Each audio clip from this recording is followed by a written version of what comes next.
नमस्कार, मी मधुरा. झी24 तास मध्ये आपलं स्वागत. आज आपण हितगुज मध्ये चर्चा करणार आहोत उद्योग नीती यशस्वी उद्योजकासाठी या विषयावर, आणि या विषयावर मार्गदर्शन करण्यासाठी आमच्या स्टुडिओमध्ये आलेत स्नेहल कांबळे. विषयाला सुरुवात करण्यापूर्वी मी स्नेहल कांबळे यांचं आमच्या स्टुडिओमध्ये स्वागत करते. नमस्कार सर. नमस्कार.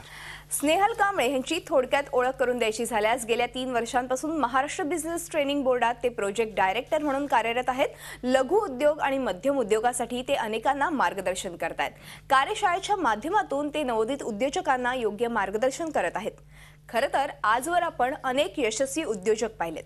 मात्र हे उद्योजक यशस्वी होण्यामागचं नेमकं गमक काय आहे आणि यशस्वी उद्योजक होण्यासाठी काय काय केलं पाहिजे याबद्दलच स्नेहल कांबळे आज मार्गदर्शन करणार आहेत. तेव्हा त्यांच्याकडूनच आपण उद्योजकांच्या यशाची गुरुकिल्ली काय आहे हे जाणून घेऊया. अर्थातच आजचा विषय पण महत्त्वाचा आहे आणि खरा वेगळा आहे. उद्योजक आणि उद्योजकांसाठी जे काही तुम्ही प्रोग्राम्स करता आहेत त्याच्यावरती आहे. मात्र सगळ्यात अगोदर मला पहिला माझा प्रश्न असा आहे की यशस्वी उद्योजक नेमकं कसं होऊ शकतो आणि त्याच्यासाठी काय काय केलं पाहिजे. मधुरा, कसं आहे की जर आपण बघितलं तर साधारणपणे हजारो बिझनेसमॅन किंवा हजारो उद्योजक दरवर्षी बिझनेस सुरू करतात, पण काहींची वाढ होत नाही, काहींची वाढ अतिशय मंदगतीने होते. इनफॅक्ट काही बिझनेसेस हे खूप चांगल्या सुरुवातीनंतर सुद्धा कोसळतात. तर हे जर का आपण बघितलं सायकल, तर यामागचं प्रमुख कारण आहे. तर यशस्वी उद्योजक होण्यासाठी त्यांना काय करावं लागेल, तर सगळ्यात पहिल्यांदा त्यांना आयडेंटिफाय करावं लागेल की माझी इच्छाशक्ती काय आहे. आणि बहुतेक वेळा उद्योजकाकडे एक इच्छाशक्तीचा अभाव असतो की त्या सुद्धा एक मोठा एम्पायर बनवू शकतो. म्हणजे आम्ही उदाहरण बघितलं तर लिज्जत पापड या संस्थेचं बघितलं तर 7 महिलांनी एकत्र येऊन सुरू केला बिझनेस, फक्त 80 रुपयाने सुरू केला, पण आज ते जवळजवळ 500 करोडचा एक एम्पायर आहे.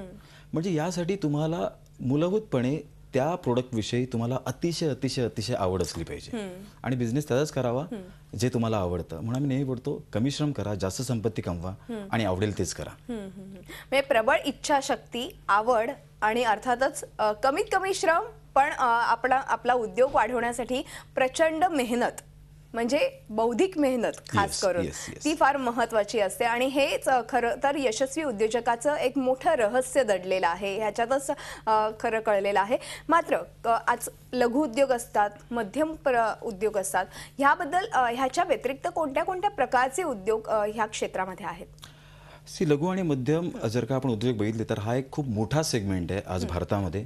आणि विशेष करून याच्यावर अगदी भारत सरकार सुद्धा कटाक्षाने लक्ष आहे की लघु आणि मध्यम उद्योजक वाढले पाहिजेत. पण सायमल्टेनियस बघितलं तर बऱ्याच वेळा लघु आणि मध्यम उद्योजक ह्यांच्याकडे विजनची क्लॅरिटी असते, विजनची क्लॅरिटी नसते. म्हणजे स्पष्टपणे त्यांचं विजन तर दिसत नाही की आपण पुढच्या 6 महिन्यात कुठे असू, पुढच्या 1 वर्षात कुठे असू, पुढच्या 3 वर्षात कुठे असू, याविषयी त्यांच्या क्लॅरिटीचा जो अभाव असतो, स्पष्टता नसते. आणि याचं मुख्य कारण आहे की उद्योजक दिवस रात्र आपल्या कामात बिझी असतो आणि तो बिझी असल्यामुळे तो फोकस करू शकत नाही की मला एक्सपेन्शन आणि ग्रोथसाठी मला काय केलं पाहिजे. आणि तो सकाळून संध्याकाळून काम काम काम काम काम एवढं करतो, पण ही कामं त्याला त्याच्या प्रगतीपासून नेहमी अडवत असतात. बरोबर. तर आमच्या कार्यशाळेमध्ये नॉर्मली आम्ही हेच सांगतो की उद्योजकांनी सर्वप्रथम अशा कामांपासून दूर राहिलं पाहिजे आणि फक्त अशाच कामांकडे फोकस केला पाहिजे की जे काम करून त्याला जास्तीत जास्त रेव्हेन्यू मिळेल, जे काम करून त्याला जास्तीत जास्त संधी उपलब्ध होतील आणि जे काम करून त्याच्या बिझनेसची ग्रोथ होईल. बरोबर. म्हणजे फॉर एक्झाम्पल आपण बघितलं तर बरेचसे उद्योजक आहेत आपल्या बिझनेसमध्ये चेक साईन करतात, पण चेक सायनिंग करणं ही सुद्धा एक अशी ऍक्टिव्हिटी आहे जी उद्योजकाचा बराचसा वेळ वाया घेते. जस्ट इमॅजिन आज आपण बघितलं की मुकेश अंबानी यांच्याकडे 85,000 एम्प्लॉईज आणि त्यांनी ठरवलं की या सगळ्यांचे चेक मीच साईन करणार सॅलरीचे, त्यांचा बराचसा वेळ याच्यात वाया जाईल. तर आम्ही ही जाणीव करून देतो की तुम्ही एक्झॅक्टली कुठे फोकस केलं पाहिजे आणि कुठल्या गोष्टीतून स्वतःचे हात काढून घेतले पाहिजे, कारण की आपण सगळीच कामं करू शकत नाही. नक्कीच. आणि त्यासाठी आपल्याला अर्थातच इतरांची मदत ही फार आवश्यक आहे. आणि ह्या मदत तर आवश्यक आहे, तेव्हा आपण आपला PR-शिप जी आहे ती वाढवली पाहिजे अर्थातच. मात्र आता तुम्ही म्हणालात की विजन क्लिअर असणं फार महत्त्वाचं आहे आणि आजकाल काही लोकांमध्ये तो अभाव दिसतो आणि त्यामुळे बिझनेस जो असतो तो कुठेतरी एका स्टेजला थांबून जातो. बरोबर. मात्र ह्या व्यवसाय वृद्धीसाठी नेमकं काय केलं पाहिजे आणि तुम्ही तुमच्या कार्यशाळेच्या माध्यमातून नेमकं काय सुचवाल. ऑलराईट, सगळ्यात पहिल्यांदा उद्योजकाला हे कळलं पाहिजे की मी एक व्यक्ती आणि माझा बिझनेस ह्या दोन्ही वेगळ्या गोष्टी आहेत. बरोबर आहे. बऱ्याच वेळा उद्योजक बिझनेस आणि व्यक्तीला एकच संबोधतो आणि त्यामुळे काय होतं की बऱ्याच वेळा विजन काय असतं की मी माझा घर, माझा बंगला, माझी गाडी, माझ्या मुलांचं शिक्षण यात तो अडकून जातो. बरोबर आहे. पण त्याचं हे लक्ष नसतं की एक कंपनी आहे आणि मी वेगळ्या आहे, माझ्या काही आवडीनिवडी आहेत, पण कंपनीवर माझ्या आवडीनिवडी फोर्स केल्या नाही पाहिजेत, कारण कंपनीला ग्रोथसाठी काहीतरी वेगळ्या गोष्टींची गरज आहे. मी समजा मला लोन घ्यायला आवडत नाही, पण कंपनी मार्केटमध्ये आहे आणि कंपनीला लोन घ्यावं लागेल. मला छोटे मोठेच प्रोडक्ट मी डील करायचे आहे, पण कंपनी मार्केटमध्ये आहे ना, कंपनीला मोठ्या प्रोडक्ट्स मी डील करावं लागेल. मला रिसर्च आणि डेव्हलपमेंटमध्ये मला इंटरेस्ट नाही, पण कंपनीला करावं लागेल कारण कंपनी मार्केटमध्ये उभी आहे. तर अशा कित्येक गोष्टीकडे तो दुर्लक्ष करतो. बऱ्याच वेळा बोलतो की आता माझं वय झालं, मला काही करायचं नाहीये. पण जर तुझं वय झालं, तू जर का सक्षम आहेस, तर तू अशा एका माणसाला आणि त्याच्याकडे कंपनी सोपवून दे आणि त्याला बोलू ही कंपनी वाढव. बरोबर. म्हणजे त्याला इंडिव्हिज्युअल म्हणजे तो व्यक्ती आणि कंपनीला पहिल्यांदा त्याला वेगळं करावं लागेल. नक्कीच. म्हणजे थोडक्यात जसजशा डेव्हलपमेंट होत असतात त्याचप्रमाणे जर उद्योजक जर त्या डेव्हलपमेंट ऍक्सेप्ट करत गेला, आपण घेत गेला, तर नक्कीच तो एक यशस्वी उद्योजक होऊ शकतो. आणि हे फार महत्त्वाचं आहे की ठीक आहे, माझं वैयक्तिक आयुष्य ह्या स्टेजपर्यंत ठीक आहे, मात्र मला माझी कंपनी किंवा माझा उद्योग किंवा व्यवसाय वाढवायचा आहे, त्यासाठी कुठेतरी एक विजन ठेवलं पाहिजे. मला इथपर्यंत पोहोचायचंय. आणि हे विजन ठेवण्यासाठी तुम्ही काय मार्गदर्शन कराल? कारण की बऱ्याचदा असं होतं की एखाद वेळेस माणूस कंटाळतो किंवा कुठेतरी असं वाटतं एका पॉइंटला की आता मला काहीच करू शकत नाही. म्हणजे तुम्ही मगाशी सांगितलं त्याप्रमाणे एक वय झाल्यावरती किंवा कुठेतरी बिझनेसमध्ये चढ उतार हे असतातच. तर तेव्हा ऑलराईट, अशा वेळेस जो बिझनेसमॅन जो असतो, ज्यावेळेस त्याला वाटतं की एका विशिष्ट लेवलनंतर मी स्वतः ग्रो करू शकत नाहीये आणि त्यावेळेस तो अडकतो. इनफॅक्ट यावेळेस डेलिगेशन हे अतिशय महत्त्वाचा भाग आहे बिझनेसमध्ये.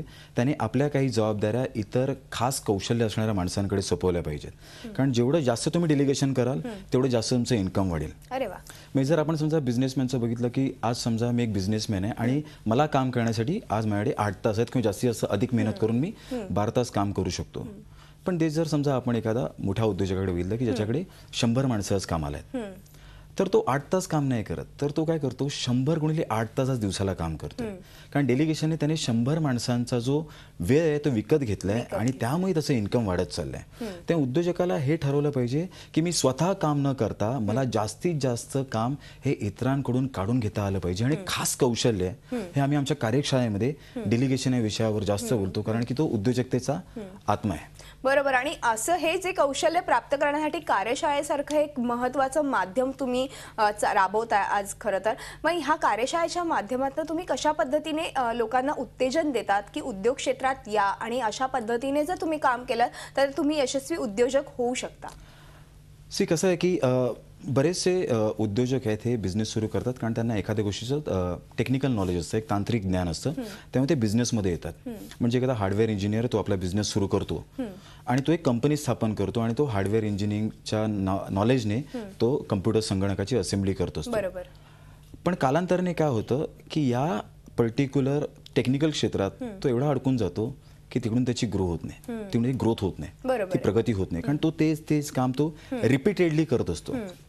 तर अशा वेळेस आम्ही आमच्या कार्यशाळेच्या माध्यमातून सांगतो की बाबा रे, जर तुला असं काम करायचं असेल तर तू आज एक मॅनेजरचं काम करतोयस, तुला लवकरात लवकर एखादा लीडर किंवा आणून त्याच्याकडून काम करून घेऊन त्याच्या खाली टीम अपॉइंट करून तुला स्वतः उद्योजकतेवर फोकस करावं लागेल. तर कार्यशाळेच्या माध्यमातून सांगतो की एका उद्योजकाचा रोल काय आहे, त्याच्याकडे खास माणसं का असली पाहिजे, त्यांचं काम काय असेल आणि एका मॅनेजरचं काम काय असेल. तर या बाबतीत त्यांना मी समजावून सांगतो आणि त्यानंतर मग ते त्याचा वापर करतात आणि स्वतःला फ्री करून घेतात. बरोबर. आणि हे फार महत्त्वाचं आहे मार्गदर्शन मिळणं एखाद्या तज्ज्ञ व्यक्तीचं. कारण की कुठलंही क्षेत्र असेल तर एखाद्या तज्ज्ञ व्यक्तीचं मार्गदर्शन मिळालं तर ती यशस्वी होणारच होणार, हे म्हणजे विचारायलाच नको. मात्र अजून एक मला असा प्रश्न विचारावा असं वाटतो की तो म्हणजे ठीक आहे, यशस्वी तर झालाच व्यवसाय करून किंवा एखादा उद्योगात, मात्र जर एखादा व्यक्ती उद्योग सुरू केला, काही वर्ष त्याचा 10 वर्ष व्यवस्थित व्यवसाय चालला, कुठेतरी अशा पॉइंटला तो त्याचा व्यवसाय कोलमडून गेला, म्हणजे पूर्णतः तो तोट्यामध्ये गेला, तर अशा वेळेस काय होतं आणि काय केलं पाहिजे? ऑलराईट. मी मगाशी सांगितल्याप्रमाणे अशी स्टेज बिझनेसमॅनच्या लाईफमध्ये येते की ज्यावेळेस त्याचा बिझनेसमधला जो आपण बोलतो डिक्लाईन स्टेज येतो. मी सुरुवातीला बिझनेस सीड स्टेजला असतो, मग त्याची ग्रोथ होते आणि नंतर बिझनेस मॅच्युरिटी लेवलला येतो आणि नंतर तो डिक्लाईन होतं. तर नॉर्मली त्याने ग्रोथ स्टेजला किंवा मॅच्युरिटी लेवललाच बिझनेस असताना त्याच वेळेस त्याने असे काहीतरी गोष्टी केल्या पाहिजेत जेणेकरून त्याची कंटिन्युअस ग्रोथ होईल.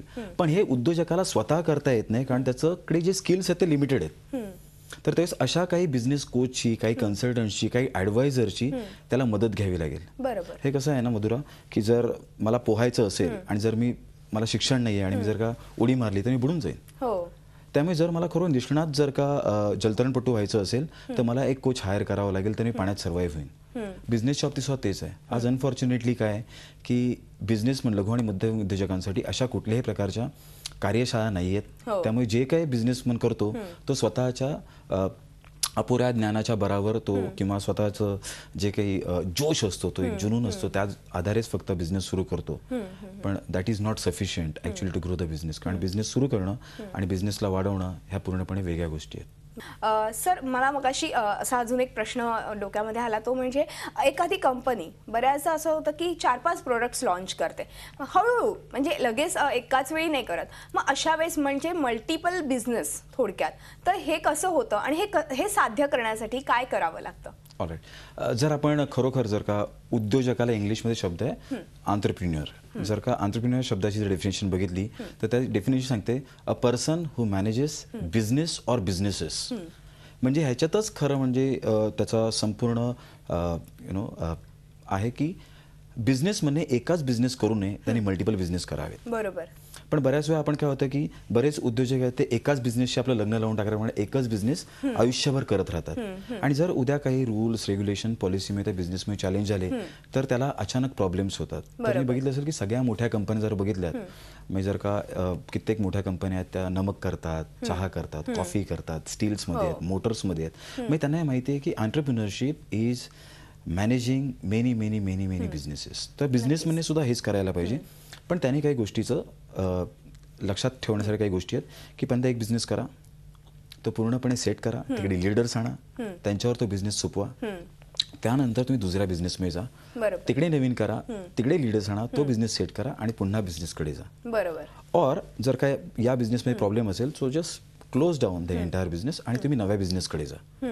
बऱ्याच वेळा उद्योजक काय होतं की या बिझनेस मजा नाही म्हणून दुसरा बिझनेस करतो, त्या बिझनेसमध्ये मजा नाही म्हणून दुसरा तिसरा बिझनेस करतो. ॲक्च्युली तो बिझनेस वाढवत नाही, इकडे तो आपले प्रॉब्लेम्स वाढवून घेतो आणि मग तो एका वेळेस तो असा अडकतो त्या ट्रॅपमध्ये. आणि हा जो ट्रॅप आहे ना, हा उद्योजकाचा म्हणजे सापळा आपण बोलतो, उद्योजकीय सापळा किंवा तो म्हणा चक्रव्यूह म्हणा. चक्रव्यूहात बरेचसे बिझनेसमन अडकलेले आहेत. कारण त्यांना तो चक्रव्यूह कसा भेदायचा हे त्यांना माहीत नसतं. ते फक्त त्या चक्रव्यूहात आजमध्ये जात असतं. तर चक्रव्यूह भेदण्यासाठी त्यांना लवकरात लवकर बाहेर पडून बिझनेस कसा ऑटो पायलट मोडवर घेऊन जायचा आहे हे शिकावं लागेल. आणि आमच्या कार्यशाळेचा मुख्य भाग, तुम्ही बिझनेस अगदी छोटा करा, जरूर नाही की तो 10 करोडची कंपनी करा, 5 करोडची करा, पण एक असं करा की निदान त्याचा तुमच्या कस्टमर सेटवर आणि तुमच्या एम्प्लॉईजवर जबरदस्त इम्पॅक्ट क्रिएट करता आला पाहिजे. असे बिझनेसेस क्रिएट केले पाहिजे. नक्कीच. तसंच बऱ्याचदा असं होतं की एखाद्या व्यक्तीला उद्योग करायचा असतो, मात्र भांडवल नसतं. कारण की कुठलाही बिझनेस सुरू करताना हातात काहीतरी भांडवल असणं फार महत्वाचं असतं. बरोबर. तर ह्या उद्योगाची काही मर्यादा असते का, म्हणजे भांडवलासाठी? ओके. जसं आपण मगाशी लिजत पापडचं उदाहरण गेलं, त्यांनी अगदी 80 रुपयापासून बिझनेस सुरू केला आणि तो काळ वेगळा होता आणि आत्ताचा काळ वेगळा आहे, त्यामुळे खूप फरक आहे. तर मग अशा वेळेस काय केलं पाहिजे? जर आपल्याला भांडवल हवं असेल तर त्यासाठी बऱ्याचशा फायनान्शियल इन्स्टिट्यूशन्स आहेत, त्यांचे वेगवेगळे नॉर्म्स आहेत, त्यांच्या वेगळ्या अटी आहेत, तर त्याप्रमाणे ते नक्कीच फंड करतात. म्हणजे मी नुकतंच एक केस ऐकली होती जिकडे एका उद्योजकाला अगदी 100 करोडचा फायनान्स मिळाला होता.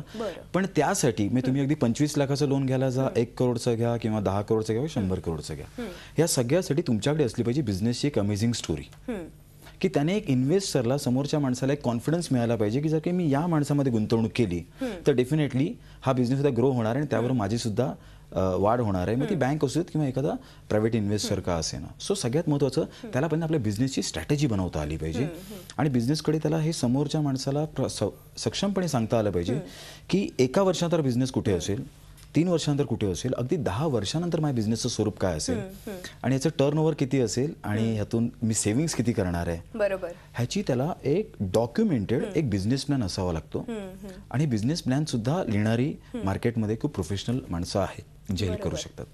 म्हणजे थोडक्यात तुमच्याकडे कन्सेप्ट रेडी असेल आणि प्रॉपर कन्सेप्ट म्हणजे पुढल्या 10-15 वर्षांची जर कन्सेप्ट रेडी असेल तर तुम्हाला भांडवल आरामात उभं मिळू करणं. शकतं आणि मिळू शकतं आणि उभंही केलं जाऊ शकतं. Very true. आणि अर्थातच फायनान्स कंपन्या आज मार्केटमध्ये पण भरपूर आहेत आणि त्या देतातही. मात्र त्याचबरोबर एखाद्या गृहिणीला बिझनेस सुरू करायचा असेल म्हणजे ती अगदी तिला छान केक बनवता येतोय, Very true.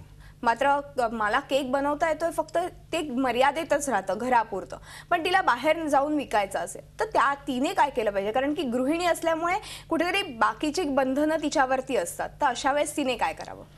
मी माझ्या उद्योजकांना नेहमी एकच गोष्ट सांगतो, जे आमचे क्लायंट्स आहेत त्यांच्यावर मी आज काम करतो आणि 500 क्लायंट्सना मी आतापर्यंत ट्रेन केलेलं आहे आणि लाखो लोकांना संबोधन केलं आहे. मी नेहमी सांगतो की बिझनेसमनला हे सगळ्यात जास्त प्रॉब्लेम्स बिझनेसचे नाही आहेत, तर ते पीपल प्रॉब्लेम्स आहेत, ते माणसांचे प्रॉब्लेम्स आहेत. त्यामुळे एका बिझनेसमॅनला माहीत असलं पाहिजे की मानवी व्यवस्थापन कसं करायचं. आणि दुसरं महत्त्वाचं स्किल आहे जे प्रत्येक बिझनेसमॅनकडे असलं पाहिजे आणि ते म्हणजे सेलिंग स्किल्स, विक्री कौशल्य. मग माझं प्रोडक्ट छोटं का असे ना, पण मला ते प्रभावीपणे विकता आलं पाहिजे. म्हणजे ॲक्च्युली तो बिझनेसमॅन मी असं म्हणेन स्वतःच्या प्रोडक्टच्या नेहमी प्रेमात पडला पाहिजे आणि त्याचं मार्केटिंग करताना, सेलिंग करताना मग तो डोर टू डोर करावा लागेल किंवा बिझनेस टू बिझनेस करावा लागेल.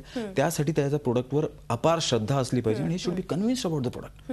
मग तुम्ही जर का कित्येक मोठे मोठे बिझनेसेस बघितले तर ती लोक त्यांच्या प्रोडक्टबद्दल एवढं भरभरून बोलत असतात. मग ती मायक्रोसॉफ्टकडे मोठी कंपनी का असे ना, पण आज बिल गेट्सकडे पण अमेझिंग सेलिंग स्किल्स आहेत आणि त्या बहुतेक एका तत्वावरच तो आज मोनोपॉलीचं राज्य जगतोय. म्हणजे थोडक्यात डोअर टू डोअर अगदी सेलिंग करावं लागलं किंवा स्वतःचं मार्केटिंग करावं लागलं तरी कुठेही मागे पुढे बघायचं नाही, तर आपण आपल्या कामामध्ये झोकून द्यायचं आणि प्रचंड बौद्धिक मेहनत वापरून नक्कीच एक यशस्वी उद्योजक होऊ शकतो. आणि खरंच ही एक मोठी गुरुकिल्ली तुम्ही दिलेली आहे आज खरं तर ह्या माध्यमातून. त्याचबरोबर एखाद्या कॉलेजमध्ये शिकणारे व्यक्ती अशा बरेच मुलं आहेत किंवा मुली आहेत की त्यांच्या घरातली परिस्थिती काही फार अशी चांगली नसते, त्यामुळे त्यांना कुठेतरी छोटा मोठा नोकरी करून किंवा छोटा मोठा व्यवसाय करण्याची इच्छा असते. तर अशा कॉलेजमध्ये शिकणाऱ्या तरुण तरुणींना तुम्ही काय मार्गदर्शन कराल? पूर्वी जर का 1990 पूर्वीचा काळ बघितला तर त्या काळी फक्त एक स्मॉल स्केल इंडस्ट्री म्हणून एक इंडस्ट्री होती आणि त्यामुळे तिकडे फक्त बिझनेस सुरू करायचा हेवी प्लांट्स अँड मशिनरीसाठी खूप मोठ्या इन्व्हेस्टमेंट लागायच्या. पण आजकाल असं झालं आहे की फक्त एक तुमच्याकडे लॅपटॉप असेल, त्या लॅपटॉपला इंटरनेट कनेक्शन असेल, ऑलराईट, आणि जर तुमच्याकडे फोन असेल त्या आधारे तुम्ही बरेचसे सर्व्हिस इंडस्ट्रीमधले कित्येक बिझनेसेस तुम्ही आज हँडल करू शकता. आणि त्यामुळे मला वाटतं मी तरुणांना एकच सांगेन की सर्व्हिस इंडस्ट्रीकडे त्यांनी सिरियसली बघितलं पाहिजे, कारण तिकडे प्रचंड अपॉर्च्युनिटी. इनफॅक्ट IT इंडस्ट्री जेव्हापासून खूप चांगलं यश मिळालं, ती एक मोठी इंडस्ट्री आहे की जिकडे एक म्हणजे ते शिकता शिकता देखील असे बिझनेस करू शकतात. नक्कीच. आणि नक्कीच त्याचा फायदा त्यांना भविष्यात होऊ शकतो, कारण की कुठेतरी ह्याचा अनुभव त्यांच्या गाठीशी असतो ह्या गोष्टींचा. तसंच बऱ्याच आता हे तर झालं म्हणजे उद्योजकांच्या इतर काही गोष्टींबद्दल, कशा पद्धतीने उद्योग वाढवला पाहिजे, स्वतःचा व्यवसाय कसा वाढवला पाहिजे. मात्र काही हक्क आणि अधिकारही उद्योजकांना असतात, तर त्याबद्दल काय सांगाल? ओके, हा एक अतिशय महत्त्वाचा प्रश्न आहे आणि उद्योजकांना आपल्या हक्कांची जाणीवच नसते. ज्यावेळेस एक उद्योजक म्हणजे तोचा बिझनेस सुरू करतो आणि एका विशिष्ट लेवलला घेऊन जातो, त्यावेळेस सुरुवातीला ज्यावेळेस तो बिझनेस सुरू करतो ना, त्यावेळेस तो प्रचंड उत्साही असतो. म्हणजे त्याच्याकडे एन्थुझियाझम अगदी जबरदस्त असतो. मग तो ऑफिस सुरू करतो, त्याचे फोटो काढतो, फेसबुकवर अपलोड करतो. सो लॉट ऑफ एक्साइटमेंट जेव्हा तो बिझनेस सुरू करतो. मग तो एखादा कस्टमर येतो, मग तो त्याला तो माल विकतो, मग त्या मालाचे पैसे घेतो, इन्स्टॉलेशन करायला जातो, डिलिव्हरी करायला जातो, पेमेंटचे फॉलोअप करतो, सगळी कामं करतो. मग दुसरा एखादा कस्टमर येतो, तो पण त्याला काहीतरी विकतो, तो उद्योजक त्याला, आणि त्यातून त्याला कधी कधी रिटर्न्सही मिळत नाहीत, तरी तो बोलतो चालेल यार, काहीतरी शिकायला मिळाला, हा कस्टमर आला, काही प्रॉब्लेम नाही. असं करता करतात 1 कस्टमर, 2 कस्टमर, 3 कस्टमर, 4 कस्टमर, असे 100 कस्टमर येतात आणि हा फक्त त्याला विकत असतो, मला डिलिव्हरी देत असतो आणि पेमेंट कलेक्ट करत असतो, पेमेंट फॉलोअप करत असतो आणि हळूहळू त्याच्यात तो अडकतो. आणि मग तो 100 कस्टमर आहेत त्यात अडकून पडला आणि तो वाढवत नाही आणि त्या प्रोसेसमध्ये त्याचे बरेचसे हक्क जातात.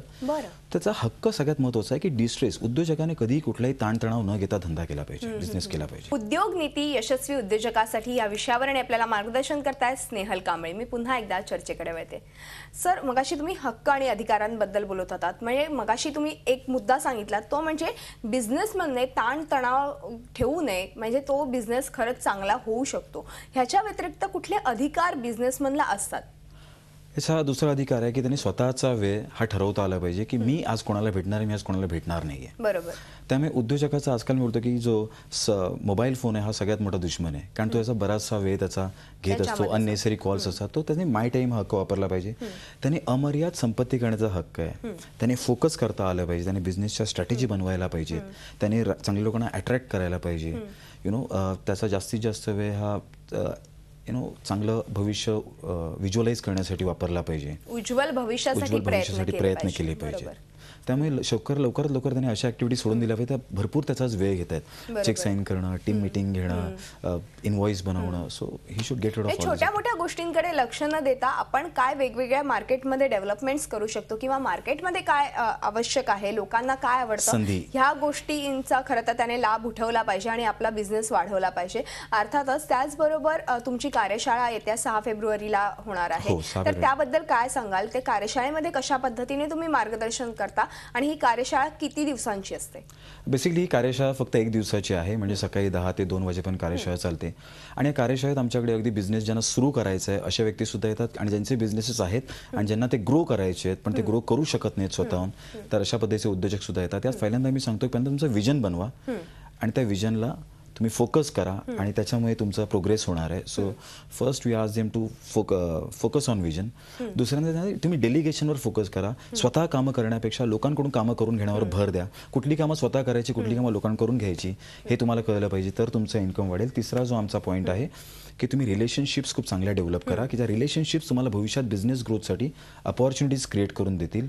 त्याचमुळे तुमच्या स्ट्रेंथवर तुम्ही फोकस करा. तुमची ताकद काय, तुमचं बलस्थान काय ह्याच्यावर फोकस करा आणि तुमचे विकनेसेस आहेत ते इतर लोकांना डेलिगेट करा. बरोबर. आणि तुमच्या हॅबिट्स चांगल्या डेव्हलप करा. म्हणजे पर्सनल हॅबिट्स आणि प्रोफेशनल हॅबिट्स ह्या खूप चांगल्या असल्या पाहिजेत. त्या हॅबिट्सवर फोकस करा की जेणेकरून तुमच्या बिझनेसला ऑटोमॅटिक एक ग्रोथ मिळेल. बरोबर आहे. बऱ्याच वेळा आपल्या शाळेत शिकवलं असतं, पालकसभेला जातो आणि लोक बोलतात की तुझ्या मुलाचं गणित कच्चं आहे तर गणितावर लक्ष दे. ते इनफॅक्ट गणित कच्चं आहे तर गणितावर लक्ष न देता तो ज्या क्षेत्रात चांगला आहे त्याच्यावर लक्ष दिलं पाहिजे.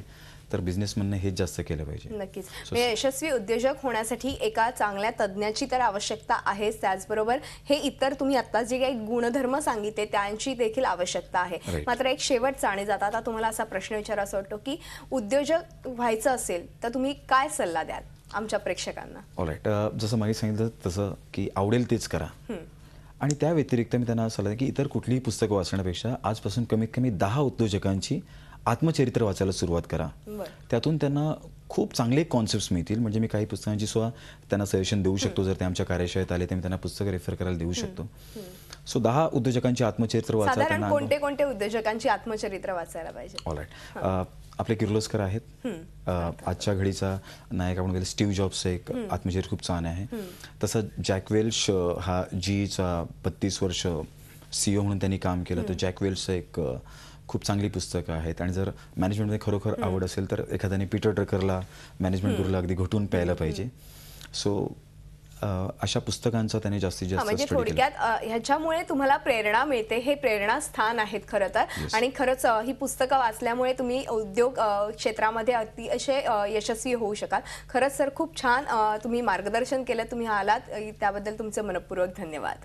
थँक्यू. हितगुजमध्ये आज आपण इथेच थांबतो. तुम्ही पाहत राहा झी 24 तास, एक पाऊल पुढे.